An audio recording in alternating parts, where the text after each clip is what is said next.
फ़रून का नाम सुनते ही ज़हन में एक ऐसी शख्सियत उभरती है जो जुल्म, तकब्बुर, गुरूर और ताकत की इंतहा पर पहुंचा हुआ था। वो शख्स जिसने अपने आप को खुदा कहलवाने की कोशिश की, जिसने ज़मीन पर अल्लाह के नबी की दावत को झटलाया, जिसने कमज़ोरों पर जुल्म ढाए, बनी इसराइल को गुलाम बनाया और अपनी ताकत व शान व शौकत के नशे में ये भूल गया कि कायनात का असल रब कौन है। फ़रून की तारीख़ महज एक शख्स की कहानी नहीं बल्कि ये एक ऐसी अजीम इबरत है जो क़यामत तक आने वाली इंसानियत को ये सबक देती है कि ताकत, दौलत और इक़्तिदार किसी को भी हमेशा के लिए बचा नहीं सकता। कुरान पाक में कई मकामात पर फ़रून और इसकी कौम का जिक्र किया गया है ताकि इंसान ये समझ ले कि अगर कोई शख्स अल्लाह के हुक्म के मुकाबले में सर उठाता है तो इसका अंजाम हमेशा रसवाई और हलाकत में होता है। फ़रून मिस्र की सरजमीन का हुक्मरान था। कदीम मिस्र अपनी शान व शौकत, अपनी तहजीब, अपनी एजादात और अपनी इमारतों के सबब दुनिया भर में मशहूर था। वहाँ की अहराम मिस्र, मुबिद, दरिया नील की ज़रख़ेज़ी और वहाँ की सल्तनत की वसअत इस बात की गवाही देती थी कि ये सरजमीन कितनी ताकतवर और मालदार थी। फ़रून इस सल्तनत का बादशाह था और इसका दावा था कि वही सब का रब है।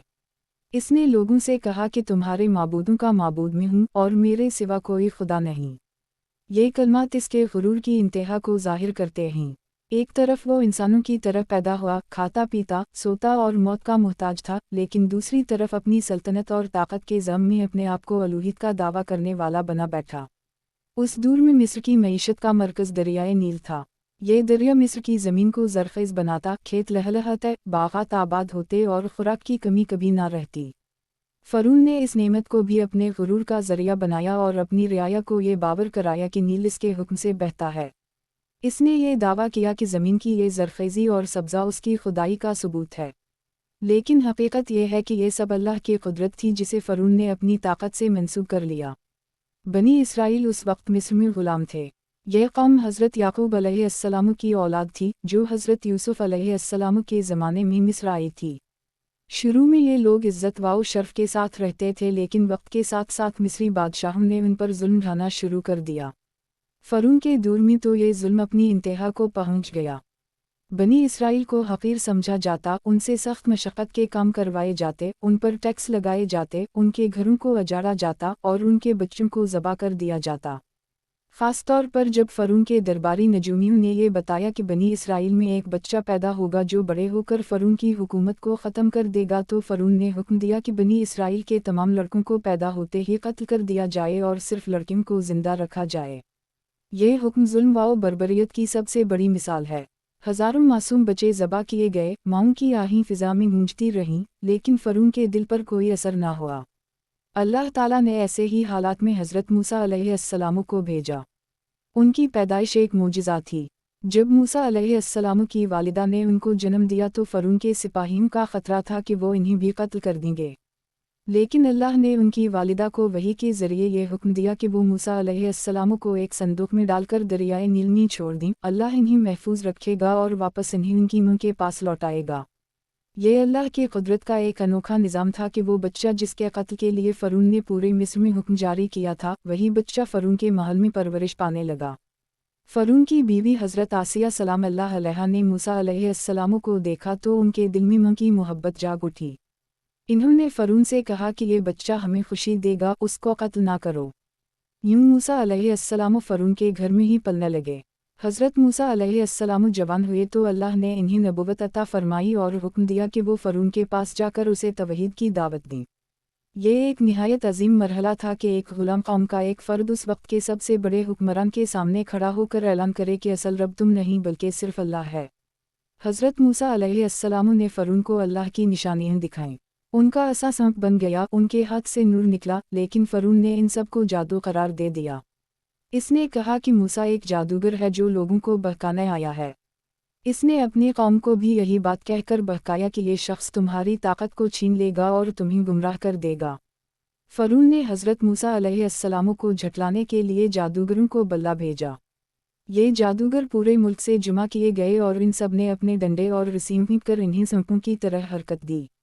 लोगों ने ये मंजर देखा तो डर गए, लेकिन हज़रत मूसा अलैहिस्सलाम ने जब अपना असा फेंका तो वो एक बड़े अजदह की सूरत इख्तियार कर गया और सबके झूठे सांपों को निगल गया। ये मंजर देखकर जादूगर फ़ौरन सजदे में गिर गए और कहने लगे कि हम ईमान ले आए इस रब पर जो मूसा और हारून का रब है। ये ईमान फ़रून के लिए सबसे बड़ा धचका था। वो जादूगर जिन्हें वो अपनी ताकत का सहारा समझता था वही उसके सामने झुक गए और अल्लाह को मानने लगे। फ़िरौन के जुल्म का सिलसिला यहीं ख़त्म ना हुआ। इसने बनी इसराइल पर मज़ीद जुल्म ढाए। कहत साली आई, दरिया का पानी खून में बदल गया, मेंढक और जूई फैल गईं, लेकिन फ़िरौन हर बार वादा करके मुकर जाता कि अगर ये अजाब टल जाए तो वो ईमान ले आएगा। जब अजाब टलता तो फिर वो अपने वादे से मुकर जाता। ये उसके कफ़र और तकब्बुर की इंतहा थी। आखिरकार वो दिन आया जब हज़रत मूसा अलैहिस्सलाम को हुक्म दिया गया कि अपनी कौम को लेकर मिस्र से निकल जाओ। बनी इसराइल हज़रत मूसा अलैहिस्सलाम के साथ निकले और फ़िरौन ने उनका ताक़ब किया। जब वो समंदर के किनारे पहुँचे तो बनी इसराइल घबरा गए कि अब हम बच नहीं सकते। लेकिन हज़रत मूसा अलैहिस्सलाम ने फरमाया कि मेरा रब मेरे साथ है और वही मुझे रास्ता दिखाएगा। अल्लाह के हुक्म से ऐसा मारने पर समंदर फट गया और उसमें रास्ते बिन गए। बनी इसराइल इस रास्ते से गुजर गए, लेकिन जब फ़िरौन अपनी फ़ौज के साथ आया तो समंदर बंद हो गया और वो सब रिख हो गए।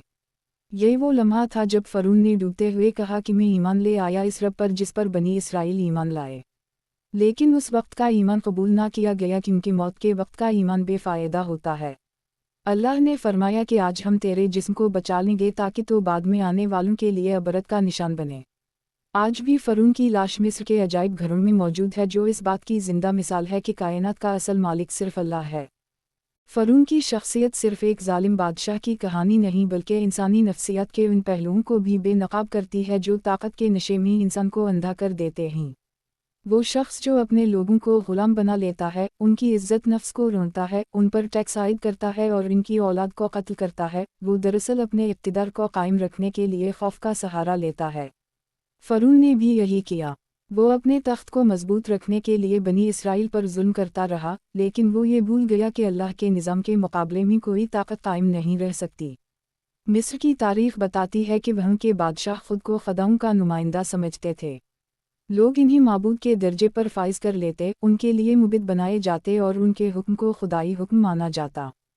फ़िरौन ने उसी रिवायत को अपनी ज़ात के साथ और भी ज़्यादा बढ़ा चढ़ाकर पेश किया। इसने खुद को खुदा कहा और कहा कि मैं तुम्हारा सबसे बड़ा रब हूँ। ये अल्फाज सिर्फ उसके तकब्बुर को नहीं बल्कि उसके ज़हनी ज़वाल को भी ज़ाहिर करते हैं। हज़रत मूसा अलैहिस्सलाम की दावत फ़िरौन के गुरूर के लिए एक खिला चैलेंज थी।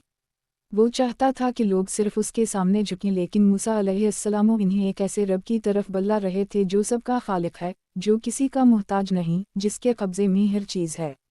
फ़िरौन ने इस दावत को अपने इक़्तिदार के लिए ख़तरा समझा और हर मुमकिन कोशिश की कि मूसा अलैहिस्सलाम को झुठलाए। लेकिन अल्लाह की निशानियाँ एक एक करके ज़ाहिर होती गईं। जब हज़रत मूसा अलैहिस्सलाम ने ऐसा ज़मीन पर डाला और वो सांप की सूरत इख्तियार कर गया, जब उनके हाथ से नूर निकला, जब आसमान से अज़ाब उतरने लगे, तो ये सब इस बात के वाज़ेह सबूत थे कि मूसा अलैहिस्सलाम अल्लाह के भेजे हुए नबी हैं। लेकिन फ़िरौन ने इन सब को जादू करार दिया। ये वही रवैया था जो हमेशा से काफिरों का रहा है कि जब वो किसी दलील के आगे लाजवाब हो जाते हैं तो उसे झटलाने के लिए बहाने तराशते हैं। फ़िरौन ने अपनी सल्तनत के बड़े बड़े सरदारों को जुमा किया और कहा कि मूसा एक जादूगर है जो तुम्हें तुम्हारे दीन से हटाकर नए दीन की तरफ बुला रहा है। इसने अपनी कौम के सामने खौफ फैलाया कि अगर मूसा कामयाब हो गया तो तुम्हारी इज्जत, तुम्हारे मुबिद और तुम्हारी इबादत सब ख़त्म हो जाएगी। ये प्रोपेगंडा इसकी सियासत का हिस्सा था। लेकिन अल्लाह का निज़ाम कुछ और था। जादूगरों का वाक़या तारीख़ का एक शानदार मोड़ है। वो जादूगर जो अपनी हुनरमंदी पर नाज़न थे, जब इन्होंने मूसा अलैहिस्सलाम के मुजज़ात देखे तो फ़ौरन समझ गए कि ये जादू नहीं बल्कि अल्लाह की कुदरत है। उसी वक्त वो सजदे में गिर गए और ईमान ले आए। ये मंज़र देखकर फ़िरौन आग बबूला हो गया। इसने इन्हें धमकियाँ दी, कहा कि मैं तुम्हारे हाथ और पाँव मुखालिफ सिमत से काट दूँगा और तुम्हें सूली पर लटका दूँगा। लेकिन जादूगरों ने कहा कि अब हम किसी हाल में ईमान से वापस नहीं पलटेंगे। ये ईमान की वो ताकत थी जो दुनिया की सबसे बड़ी सल्तनत के खौफ को भी हिला नहीं सकी। फ़िरौन के जुल्म की दास्तानें लंबी हैं। कभी वो बनी इसराइल के घरों को जलवा देता, कभी इन्हें गुलामी में धकेल देता, कभी उनके बेटों को कत्ल करने का हुक्म देता। लेकिन ये सब कुछ उसके गुरूर को बढ़ाता रहा, दिल को नरम ना कर सका। कुरान पाक में जिक्र है कि फ़िरौन ने कहा, ए हामान, मेरे लिए एक ऊंची इमारत बना ताकि मैं आसमानों पर चढ़ जाऊं और मूसा के खुदा को देख लूं। ये इसकी हमाकत की इंतहा थी कि वो ये समझता था कि अल्लाह को किसी इमारत या किसी बुलंदी से देखा जा सकता है। जब अल्लाह का फैसला आया तो फिर कोई ताकत उसे बचा ना सकी। حضرت موسیٰ علیہ السلام کو حکم ملا کہ اپنی قوم کو لے کر رات کے وقت مصر سے نکل جاؤ۔ بنی اسرائیل خاموشی سے نکلے لیکن فرعون کو خبر ہو گئی۔ اس نے اپنی فوج جمع کی اور ان کے پیچھے دوڑا۔ یہ منظر نہایت خوفناک تھا۔ ایک طرف سمندر پھیلا ہوا، پیچھے فرعون کی فوج نیزوں اور تلواروں کے ساتھ۔ بنی اسرائیل گھبرا گئے کہ اب ہم کیسے بچیں گے، لیکن موسیٰ علیہ السلام نے یقین سے کہا کہ اللہ میرے ساتھ ہے۔ اللہ نے حکم دیا کہ اپنا عصا سمندر پر مارو۔ جیسے ہی عصا مارا گیا، سمندر پھٹ گیا اور پانی دیواروں کی طرح دونوں طرف کھڑا ہو گیا۔ بیچ میں راستے بن گئے اور بنی اسرائیل اس سے گزر گئے۔ جب فرعون اپنی فوج کے ساتھ آیا تو وہ بھی اسی راستے پر داخل ہوا، لیکن جب بنی اسرائیل دوسری طرف پہنچ گئے تو سمندر کا پانی اپنی اصل حالت میں واپس آ گیا اور فرعون اپنی فوج سمیت غرق ہو گیا۔ یہ منظر تاریخ کے سب سے بڑے انجاموں میں سے ایک ہے۔ ایک شخص جو اپنے آپ کو خدا کہلواتا تھا، جو دنیا پر اپنی طاقت کے دعوے کرتا تھا، وہی پانی کی ایک لہر کے آگے بے بس ہو کر مر گیا۔ موت کے وقت اس نے کہا کہ میں ایمان لے آیا، لیکن اللہ نے فرما دیا کہ اب ایمان قبول نہیں کیا جائے گا۔ آج بھی فرعون کی لاش مصر میں محفوظ ہے۔ یہ قرآن کی اس آیت کا عملی ثبوت ہے جس میں اللہ نے فرمایا کہ ہم تیرے جسم کو بچا لیں گے تاکہ تو بعد میں آنے والوں کے لیے نشان عبرت بنے۔ آج دنیا کے عجائب گھروں میں فرعون کی لاش رکھی ہوئی ہے اور لوگ اسے دیکھتے ہیں۔